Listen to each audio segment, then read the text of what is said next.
The Corridor Commission has brought together business and political leaders with the united purpose of developing the potential of this area.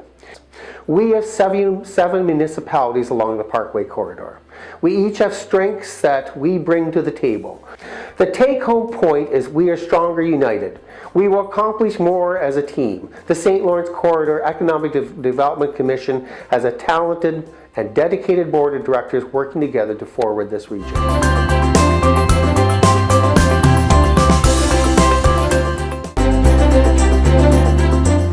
Of this corroboration is industrial and commercial, because those we know are job creators and they have an expanding or exponential contribution to jobs. So they're at the core of what we're trying to get. We know that we've got retail, we know we've got institutional in the area, but industry is our history. Industry is a strategic advantage for us based on our location, based on our infrastructure, based on what the different communities can contribute, and we've got history of expertise in those areas. So that's why we're focusing on it. We want to bring it back, strengthen it, make it better, bring jobs back, and together.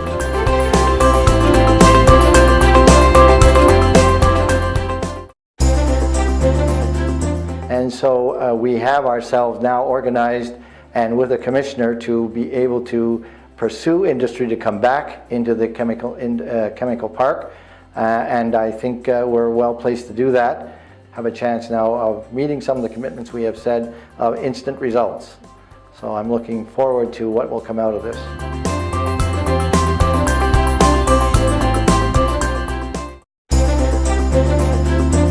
I look at the St. Lawrence Corridor as really, it's one community, it's one voice, and it is one corridor now.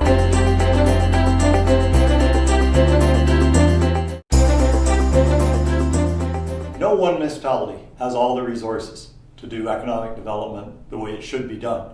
But combining the resources of 7 municipalities gives each one an opportunity to showcase their best advantages and gives the potential client the best advantages of where he should actually be located, not pigeonholed into where the economic development of this particular region thinks he should be located. So I think it's a great step forward, and we're hoping that this is a showcase for what regionalization can do for all the rest of the area as well.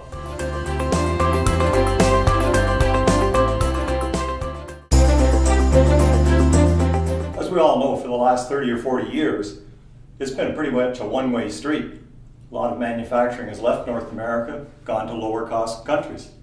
But chasing the lowest labor cost is not the game changer today that it was 40 years ago. At one time, it was almost 100-to-1 differential in wage rates. Today, it's less than 8-to-1, and that gap is closing. China's running out of labor. They do not have enough people to fill all the factories they've become the workshop of the world. So they're facing the same pressures that we have. Wages are increasing, automation is a must, and if you're going to serve your customers, you have to probably be located where your customers are. And if they're primarily in North America, you're going to see more and more manufacturers come back to be close to where their customers are.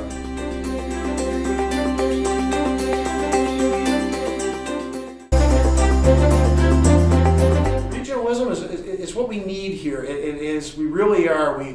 The invisible lines between municipalities really mean nothing. They mean nothing to businesses. They mean nothing to the average person on the street that's looking for a job, that's looking for a place to locate a business. And we have to erase those lines completely, and that's what we're doing with the corridor. It's the power of the region, it's the power of the communities, because really when you talk about the 7 municipalities, it's really one community with shared strengths and shared challenges. The more we work together to emphasize those strengths and advertise those strengths to the public at large, the businesses out there that are looking for good places to locate and to expand, the better we all are.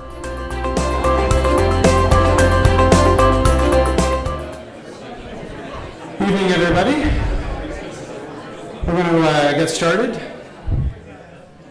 I just want to thank everybody on behalf of the Township of Leeds and the Thousand Islands. Welcome you to our Township office, and I want to thank our staff who worked to bring this together, both the corridor staff as well as Township staff. So a round of applause for our staff, please.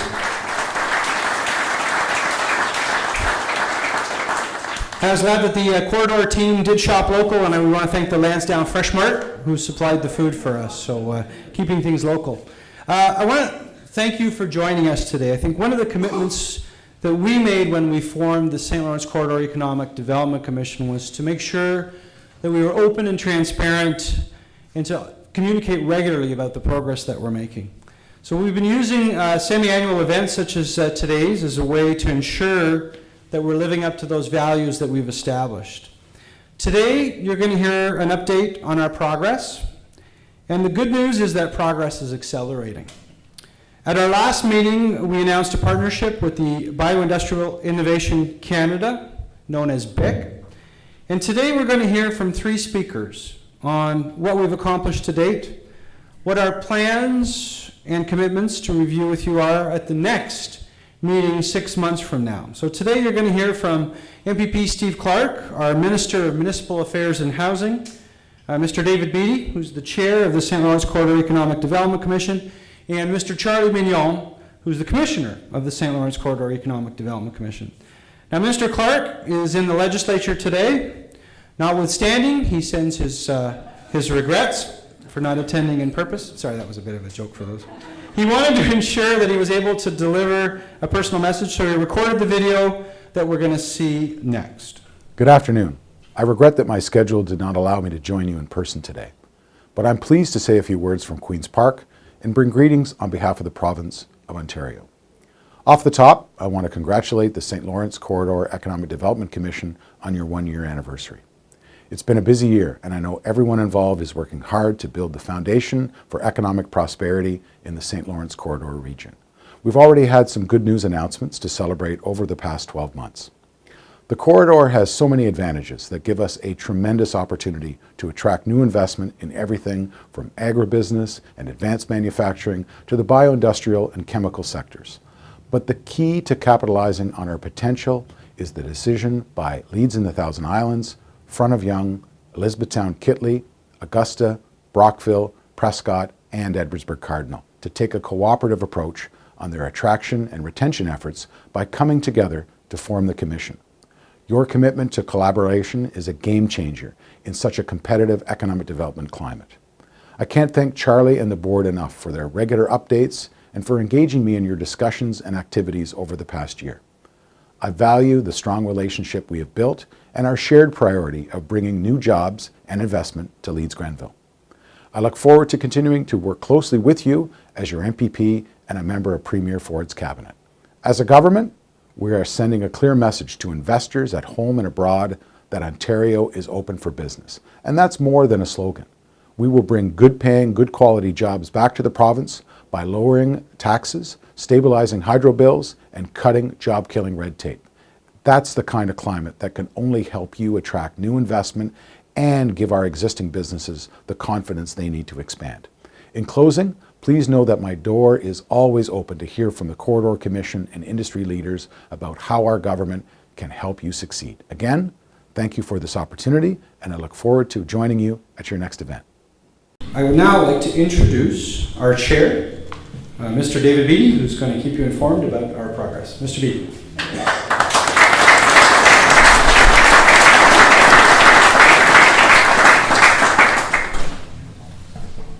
Thank you, Joe, and thank you so much for hosting in beautiful Leeds in the Thousand Islands. This is the western part of the corridor, and as I say, one of the most beautiful areas, I think, in all of Canada. So what have we done in the last 6 months? Whoops, axis. It's hard to believe that our first formal board meeting was 14 months ago. That's where we elected the officers of the corporation of the corridor. It was less than 6 months ago that we had our first public meeting to advise the community on our progress. That was held in Prescott at the Prescott Golf Club. At that time, we introduced our new industrial commissioner, Charlie Mignon. And we also announced the partnership, as Joe alluded to, with BIC, the Bio Innovation Center in Sarnia.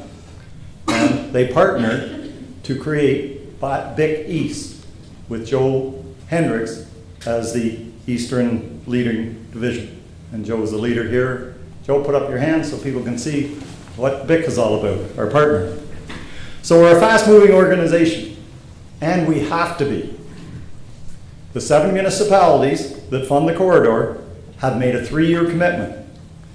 And one, we all recognize that positive results, i.e. jobs, must be shown for us to have any funding renewed. The past 6 months can be categorized as steady but accelerated growth and progress. The board continues to execute its strategic mandate, and Charlie continues to fill our pipeline of potential employers through his activities. Let me see here. I'm looking for regional approach. Okay, regional approach. We are a group of 7 regions working as one entity to attract and grow our industrial base across the entire St. Lawrence corridor. The corridor is comprised of a group of municipalities who each have individual strengths and challenges. Some have land, some have services, some have an enviable lifestyle, others have labor. But no municipality has all of the attributes the company looks for. So the collaboration between all of us multiplies the strengths and negates any singular challenges, presenting a better opportunity for companies to succeed. As you saw in the video, we have very strong support from our MPP in Queen's Park, Steve Clark.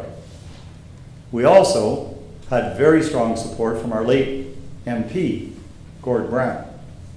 And it's my hope, no matter who, I see Mary Jean McFall, she's a potential new riding MP, Mike Barrett, whoever. My hope is that that strong support will continue in Ottawa.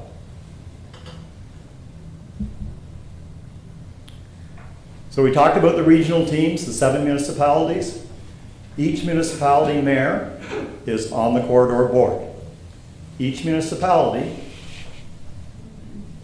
nominates an industrial commercial representative to represent that area as well. St. Lawrence College is an ex officio member of the board, and either Glenn Vollebrecht, the CEO, or Dr. John Conrad, who's in the economic development area of Kingston, participate. There are 3 economic development offices. We work very, very closely with Ann Weir, Rob Nolan, all of the people working we're working in collaboration. We don't work in isolation. We talked about Steve Clark, the Bioindustrial Center, and we also have a group. There's actually 2 networks. One is called SOAM, the Southeastern Ontario Angel Network, and there's an informal group in the greater Brockville area that also look at investing in regional startups, expansions, whatever. So we encompass the entire corridor. We're all along the St. Lawrence River. We are an organization that only has 1 employee. The only employee we have is Charlie. But there's a team with the 7 industrial reps, the 7 mayors, CAOs. There is a team that spans all of the geography of the corridor. We formed our organization with the intent of creating a broader, more integrated team across the corridor to ensure we are bringing the best people and organizations to create net new jobs for our communities. The global economy is changing fast. Artificial intelligence, AI, automation, increasing wages in the Far East, Mexico. You've heard me talk about it several times in the past. Chasing the lowest labor cost is not the game changer today that it was 30 or 40 years ago. This rapidly changing economy creates new opportunities that require new partnerships. Think of who are the most valuable companies today. It's not the GEs and the General Motors of yesteryear. It's the new internet and technology. It's the Apples, the Amazons, Facebooks, Googles. They're the most valuable companies in the world today. And what industry do you think has been affected by technology or the internet most negatively? I would put daily newspapers at one of the top of that list. So what did Jeff Bezos, the CEO of Amazon, by far the richest man in the world, do? He bought the Washington Post. Sounds counterintuitive, doesn't it? He bought the Washington Post because, unlike a certain politician that vilifies the free press, Jeff Bezos feels quite strongly that a free press is a key underpinning of democracy. But this is not a charitable act. It's a profit-driven organization and enterprise. Bezos believes that a large number of people around the world are willing to pay a very small amount to get truthful, reliable, accurate news from the capital of the free world. So, this same internet that killed a lot of the daily newspaper industry may ultimately be its savior and salvation. Talk about turning a threat into an opportunity. The corridor is in the job attraction business. And presently, in North America, there's no bigger job attraction opportunity than Amazon headquarters number 2. They've offered the successful community hundreds of billions and billions, not hundreds, but billions and billions of dollars, and more than 50,000 jobs. I'm going to make a prediction, maybe 2. The St. Lawrence Corridor is not going to be the next Amazon headquarters 2 location. That is an absolute, I say that with absolute certainty. My second prediction is probably more of an educated guess. Where will Amazon 2 headquarters be located? My guess is Washington, D.C. Why do I say Washington, D.C.? Well, we just talked. He bought the Washington Post. Well, you buy something, you got to spend some time there. You know, Marty Barron is the editor of the Washington Post. They got to get together every once in a while. Where are they going to get together? Probably Washington, D.C., meet all the senior managers, the editors, the newspaper, all of those things. He just bought a house in Washington, a big house. Spent $25 million, he's spending $50 million to renovate it. That tells me he's probably going to spend a little time in Washington. He thinks he's going to spend a little bit of time in Washington over the next little while. Amazon does approximately 40% of all internet sales. Internet sales are growing 7 times faster than retail bricks and mortar stores. That means he's also, as I mentioned, the richest guy in the world by far. That means he's coming under lots of regulatory scrutiny. Where do those regulations happen? Where do the lobbyists need to be? Washington, D.C. He's got another passion. He didn't sign the giving pledge that Bill Gates and Warren Buffett and a few other of those super billionaires signed. He thinks he's going to spend a lot of his dollars creating Blue Origin, which is the colonization of space. We're 7.5 billion people on this planet right now. Very quickly, we're going to be over 9. Jeff Bezos thinks that 9 billion is the sustainable max that this planet can have. We're not going to stop having kids and having, so one of his things is get some outer space colonization happening. And that means lots of regulation. You think, you know, the drone delivering your Amazon book is a problem. Wait until you try to colonize space. So for all of those reasons, my guess is Jeff Bezos is going to spend more time in Washington, D.C. over the next 20 years than he is in Washington State. So what's the lesson for us? Well, the lesson is, Charlie, attract the CEO and your chances of getting the head office increase exponentially. But the corridor already has a number of companies that are leaders in their field, and their CEOs live in the area. Think of Burnbrae Farms, Newterra, Tackleberry Construction, Trillium Healthcare, Kriska Transportation, Northern Cables, Canard, Giant Tiger. Those are just a few examples of companies that are locally invested in this community with people living here. Many of these companies have announced expansion in the recent past, and many of them are announcing future expansion plans. So the region is seeing industrial and commercial activity, and we're seeing there are wins that prove the opportunity here exists. We don't know what NAFTA negotiations are going to happen, win, lose, draw, but we do know that tariffs are coming, and the tariffs between China and the United States are going to change global supply chains. We have an opportunity to act, and we must act now. Let me introduce our Industrial Corridor Commissioner. Charlie Mignon is a certified business consultant. He has successfully directed KEDCO, which is the Kingston Economic Development Office business development initiatives, for a number of years. He has also worked both in the real estate, commercial real estate sector, and in the industrial services sector. More recently, he was responsible for overseeing St. Lawrence College's student recruitment, workforce development, and career services functions.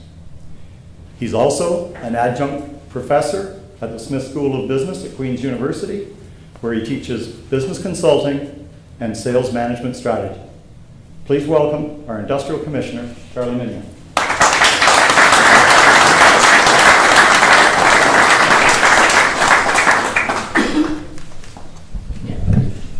Hey, thanks very much. Thank you all very, very much for coming tonight. We really appreciate your presence here, and we're really heartened by the commitment the community has towards looking at creating more prosperity and jobs for people now and for the future.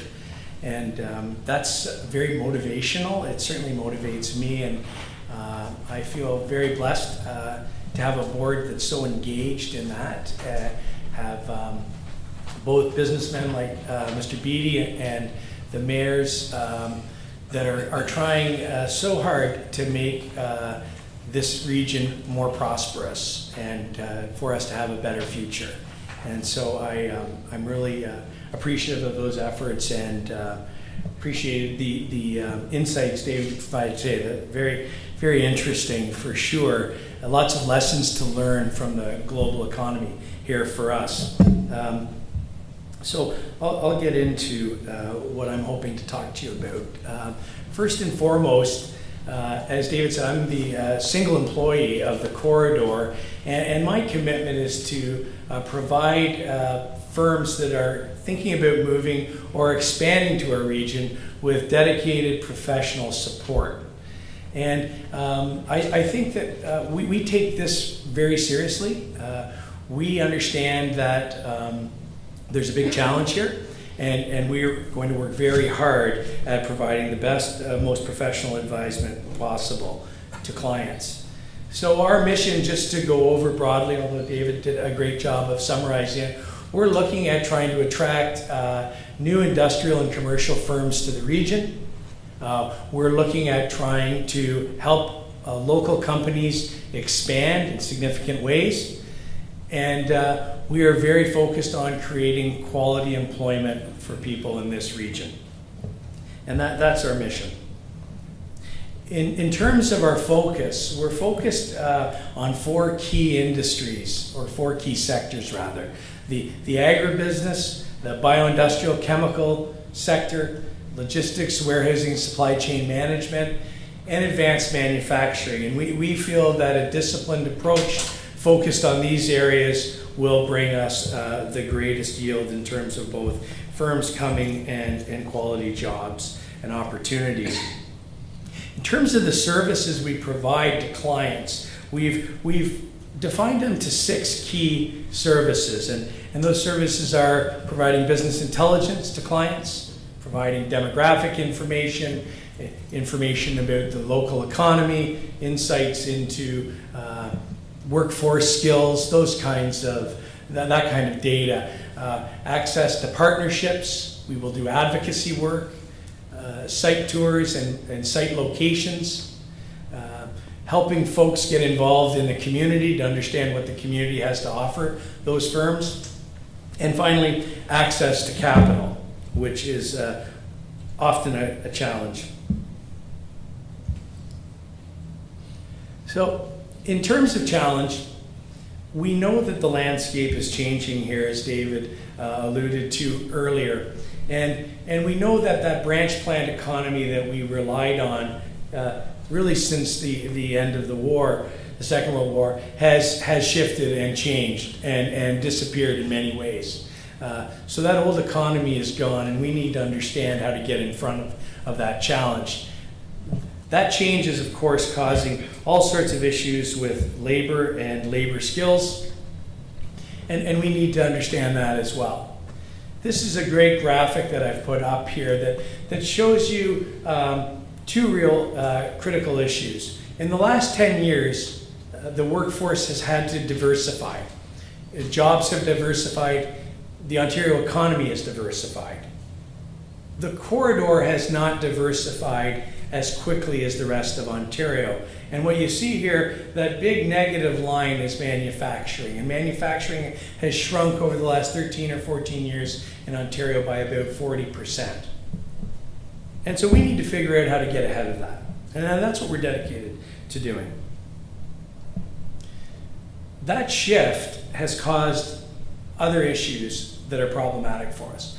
One of them is about our population. And our population, if you look at this graph, you can see the dark blue area is the Ottawa area on the east side, the GTA, and it swims around to the Waterloo area. And those areas have grown over the last few years and are projected to continue to grow. And the challenge there is, of course, as you look at the St. Lawrence corridor east, we have a flat or declining population growth projection.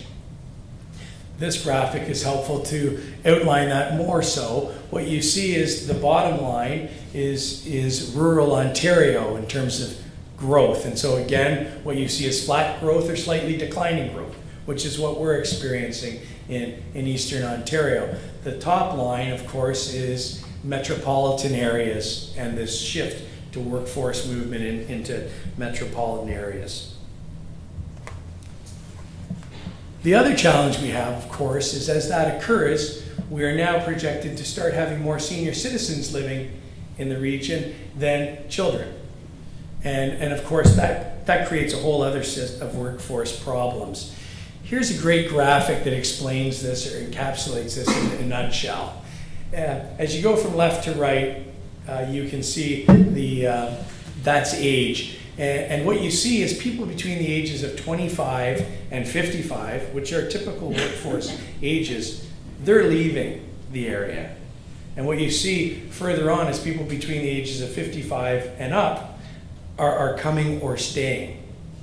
And so relatively speaking, we're becoming an older community.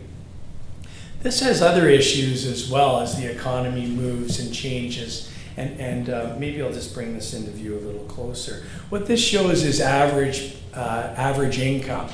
And what you can see is we're lagging behind the rest of Ontario, certainly urban Ontario, in terms of average income. So another problem that we want to solve, this also articulates itself in new housing starts. This graphic is depicting a depressed line in terms of new housing starts. And as we do bring more firms in, we'll have to think about that because right now there's not a lot of capacity on the housing market. And we don't have anyone really building houses on spec. And so that's another challenge. Finally, the last challenge, and this is kind of a fun map just to say two real things. In terms of exports, we have a challenge. All right. We're in this region exporting less than the rest of Ontario, if you compare us to the rest of Ontario. What is more problematic still is that we have an over-reliance on the United States. And as things become more volatile with the United States, that becomes a larger risk for us when we're analyzing our future and our economy. Having said all that, those are some systemic challenges or some foundational challenges that we're analyzing, that we're thinking about, and that we're facing. And nonetheless, I'm very optimistic about our chances. And the more I learn over the last 6 months and going forward, the more excited I am about the future for the St. Lawrence Corridor region. And I want to tell you a little bit about that. First and foremost, we have a very strong board. We have very strong political leadership. We have tremendous CAOs in the area. And all these people and many other business people have come forward and are offering to help. People who have great insights, who have great success stories. So I want to say two things. I think right now we have an excellent strategy. I think we've developed a very strong strategy. We've worked with other stakeholders.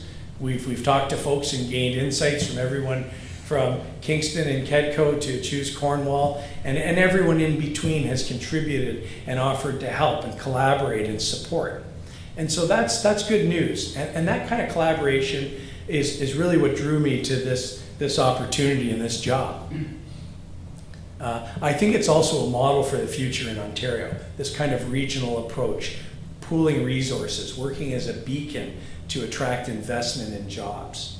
It's very exciting. I'll also say that we have a very deliberate methodological approach to sales and to bringing folks here. We call it sales and marketing. We're a sales and marketing organization. We're performance driven and we're client centric. We know we're speaking the language of business and we think we understand the needs of business and our customers. So all those things make me feel very optimistic about the future. So I think we're creating value. I think we're making the right connections. I think we're doing the right things and following through on the right tactics. In terms of those tactics, I want to talk a little bit about our activity. So we're a very active organization. Right now, we've conducted over 200 business-to-business interactions. Almost all of those are sales meetings, managing that sales process. We've worked with 65 stakeholders in the area, and we think partnership is very important, communication, opening those lines of communication so that we can make 1 + 1 = 5. And currently we have 34 firms in our pipeline that we're working through a deliberate sales process. They're all qualified. We're working closely with those folks and communicating with them on a regular basis. Those opportunities are very interesting to me. Some surprises from when I first arrived. So what we're seeing is the emerging of some clusters. Some are traditional for the area. I think some are emerging and differentiated. And I think we have to be prepared to be different. We know the economy of tomorrow will not be the same as the economy of yesterday. We need to be very quick to embrace change and to change tactics when necessary. So food and agriculture. Food is a big, important opportunity in this region. It will continue to be, as far as I'm concerned. Government services or supplying government, particularly defense, is emerging as a rather important opportunity. The digital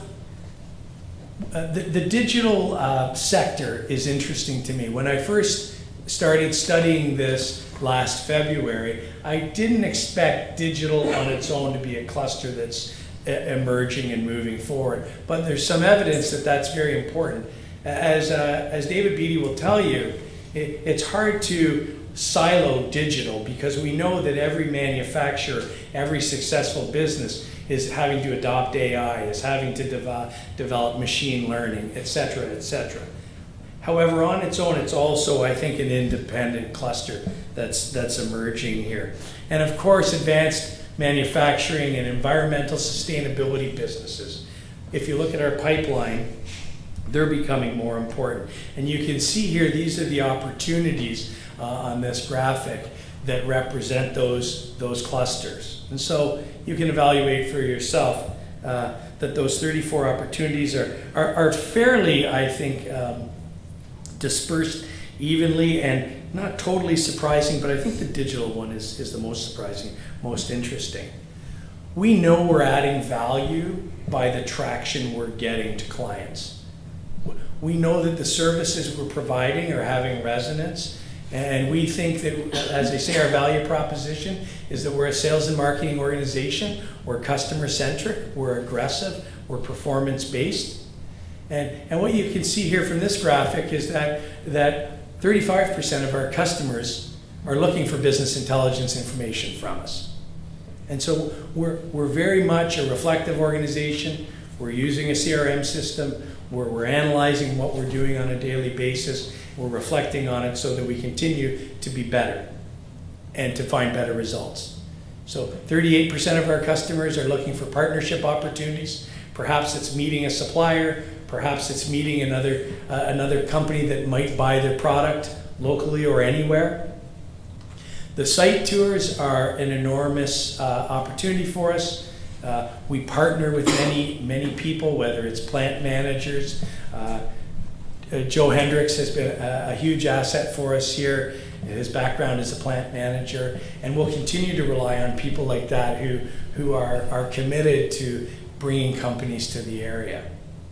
And finally, I'll say access to capital is a huge, we know rural Ontario, rural Canada, one of the great obstacles to business expansion is access to capital. And we think we're very good at helping folks find capital. Again, whether it's traditional banks, and we have some bench strength in helping people there on our team, whether it's on the other side, the Angel Investor Network and the SOAN Network, and things that Mr. Beatty's doing, and everything in between, including government grants, which we think, again, we have a lot of support, particularly with Mr. Clark's steadfast commitments over the last year. And so we think we're adding a lot of value to our clients. Growth is happening. As someone said the other day, one of the problems with media is media often really focuses on stories that are concerning or disconcerting or a crisis. And we don't do a good enough job talking about some of the victories that happen in the area. And there are many victories. I'll talk about a few of those. But early on, through the group of many people in the organization, we were able to leverage $1.2 million of investment to come into local firms here, to help those firms grow and prosper and to create quality employment. And so we're very happy about that, and we're very proud we've been involved in that. And I'll say there's good reason for optimism. If you just have a look around the region in the last few years, you can see really strong strategic investments. Amazon investing in Orleans, Burnbrae Farms adding different product lines on, hiring new people, Leclerc's investment in Cornwall, and that strategic maneuver that they've just accomplished. Prismium Cables hiring 30 people in the last 12 months. Northern Cables hiring people and making strategic investments in their facilities. Very promising, very promising movements. As we go east, you can see just recently in Gananoque, there's a bit of an incubator starting in software, and Joe Powell making that investment on spec, bringing in Big River Technologies and 30 or 40 software developers. That's exciting news. Having a second floor there with 4,500 square feet and looking for more software developers to sort of embolden that cluster and create some headwinds there. And finally, the work that's been done in Kingston and Kedco around Fahey and Frulact. Big investments for Eastern Ontario, new jobs for Eastern Ontario. So I think there's a lot to be optimistic about. I think we're going to do our part. We're ahead of our schedule in terms of where we think our customers, how they're moving along our sales cycle. We think we're accelerating our sales cycle, and we think we're going to have some good news in the very near future. And so I'll say this, I think that you can expect a lot from us. We expect a lot from ourselves. We'll continue to communicate with the community.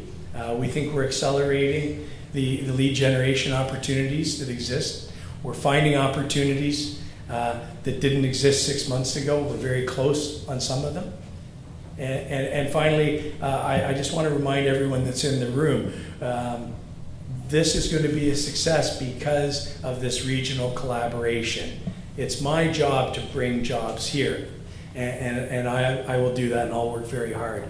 I'll really be much more successful if I can be collaborating with everyone here in this room and trying to move forward as quickly as possible to create prosperity for the region. And so with that, I'll say thank you very much for your attention on this, and ask Mayor Bautista to come back up. Thank you very much.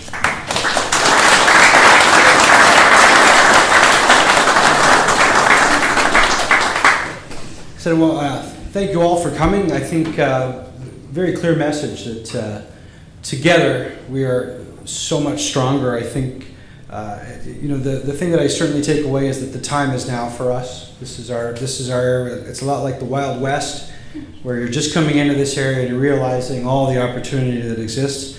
I guess Charles Dickens could have organized this group. It's a little bit about like the councils of the past, the present, and the future. But all of you, I think, are tasked, no matter whether you get elected or not, that this is the opportunity and this is the group. So hopefully, I said, as you move into the next phase, once the election happens, we don't know who's going to get elected, but the hope is that we'll all continue to support this. David, thank you very much. Charlie, thank you. And so I just want to thank all of you for coming. There's more food, more networking opportunities, chances to shake hands and meet other people. So thank you very much for coming. And we look forward to the next 6-month update, where we're going to have even more great things to talk about. So thank you very much.